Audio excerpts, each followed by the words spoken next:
Assalamualaikum warahmatullahi wabarakatuh.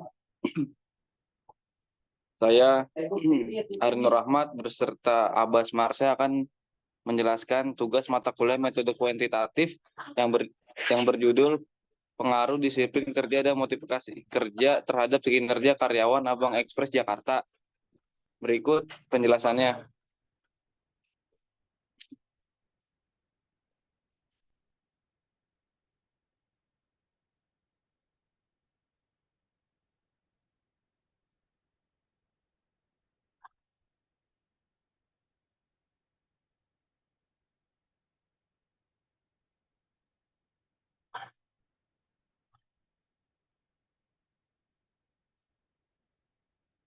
Hmm?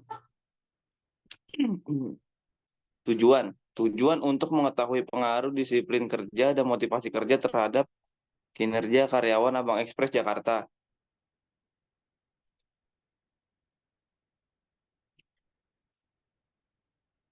Metode, ada metode kuantitatif, populasi, karyawan Abang Express Jakarta, sampel, ada sampel 40 responden, teknik pengumpulan data, dan kuesioner melalui GFORM.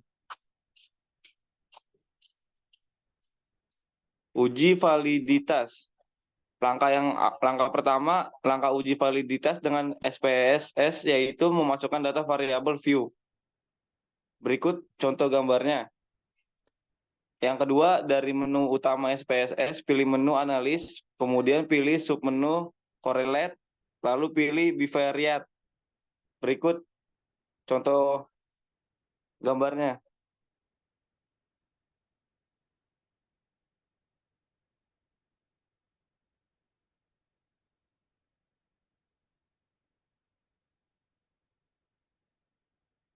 Yang ketiga, tampak di layar tampilan Windows bivariate correlation.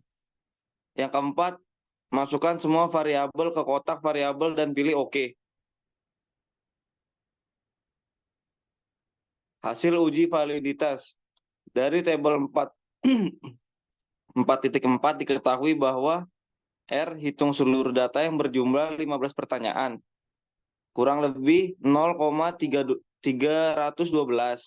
Kesimpulan dari hasil output uji validitas di atas, maka semua data pernyataan adalah valid. Berikut tabelnya. Hasil uji validitas dari seluruh variabel yang diuji adalah pernyataan variabel disiplin kerja 1, nilai hitungnya 0,805, nilai R tabelnya 0,312, keterangannya valid, dan seterusnya.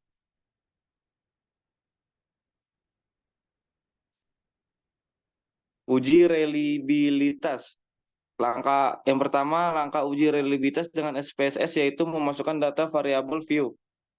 Yang kedua, dari menu utama SPSS, pilih menu analis, kemudian pilih submenu scale, lalu pilih reliability analysis. Yang ketiga, tampak di layar tampilan Windows, reliability analysis. Yang keempat, masukkan semua variabel ke kotak variabel, kecuali total, dan pilih OK. Selanjutnya, uji reliabilitas. Yang kelima, pilih tombol statistik, kemudian pada bagian deskriptif pilih item, scale if item delete, selanjutnya pilih continue dan OK. Hasil uji reliabilitas.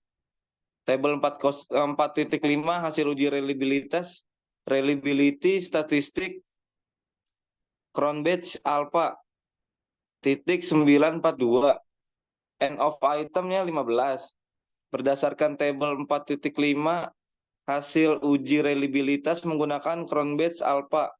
Semua data yang dikumpulkan melalui instrumen penelitian ini adalah reliable andal karena alpha 0,946 lebih kecil 0,70. sehingga dapat dikatakan bahwa semua instrumen atau kuesioner pada penelitian ini adalah reliable.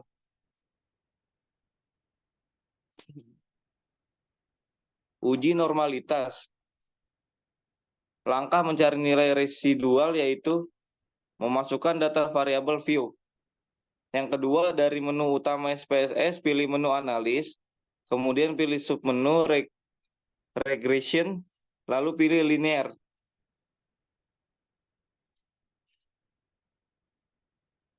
Yang ketiga, tampak di layar tampilan Windows linear regression, lalu masukkan variabel Y ke kotak dependen dan variabel X ke kotak independen.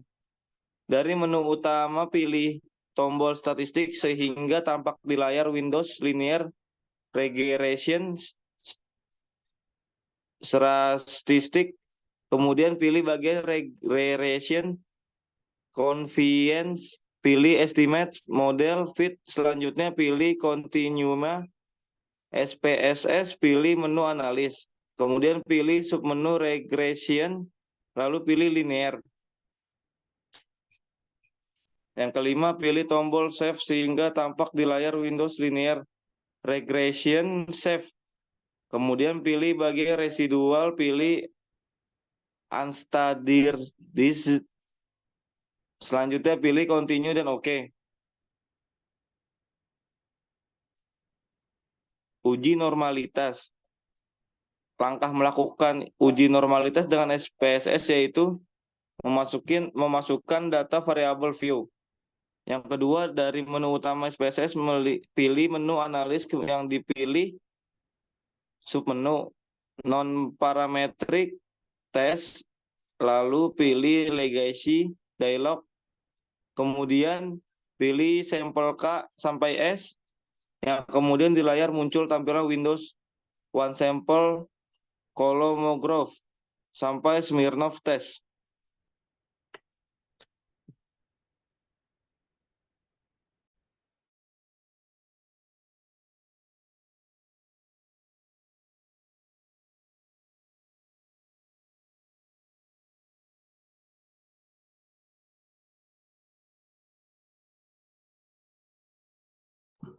Selanjutnya di sini ada langkah melakukan uji normalitas dengan SPSS yaitu 1.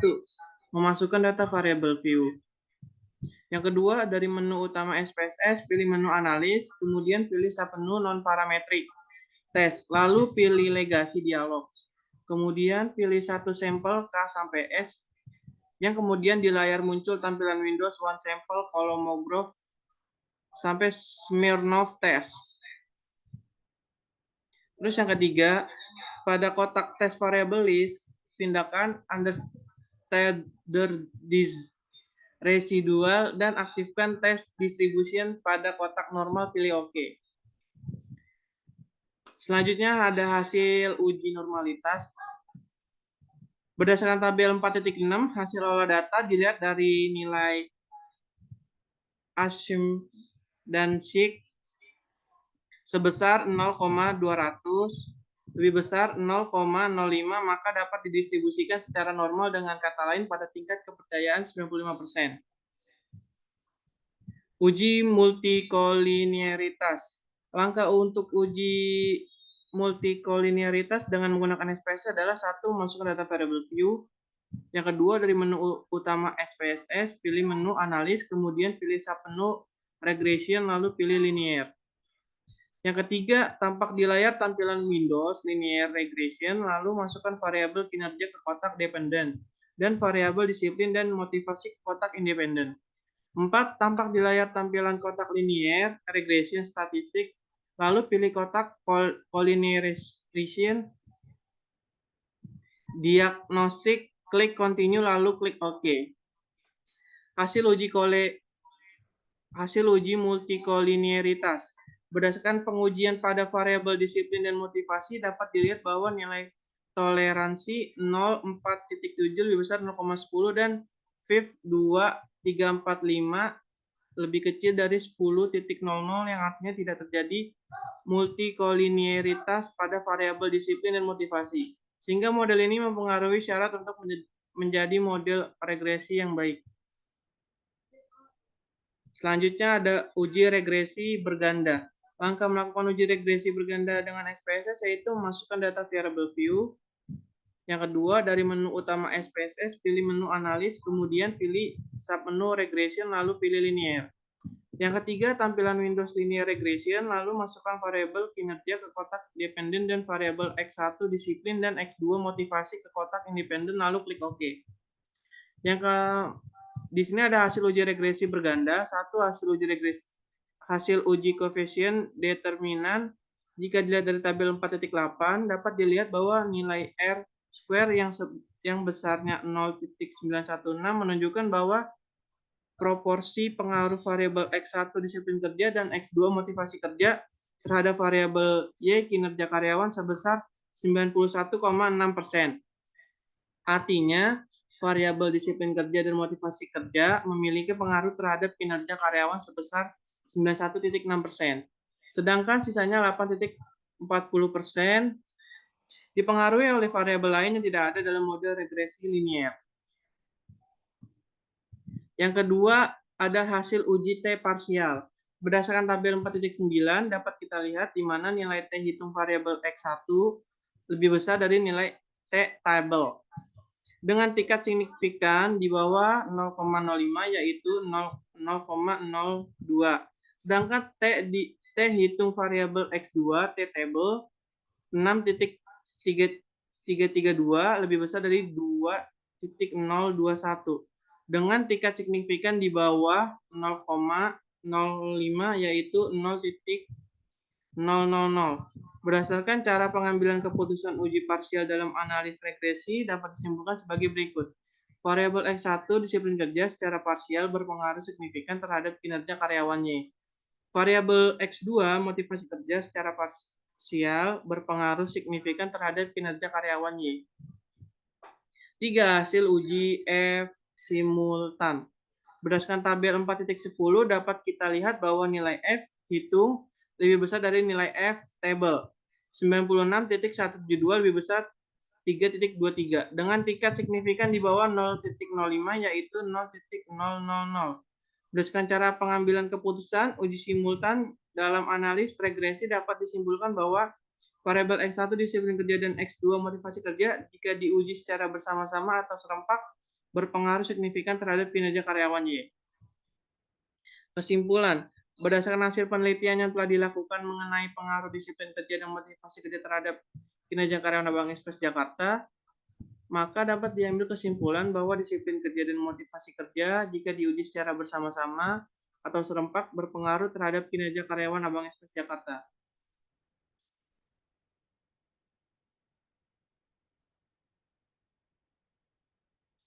Sekian dari kelompok kami. Jika ada kesalahan kata, Assalamualaikum warahmatullahi wabarakatuh.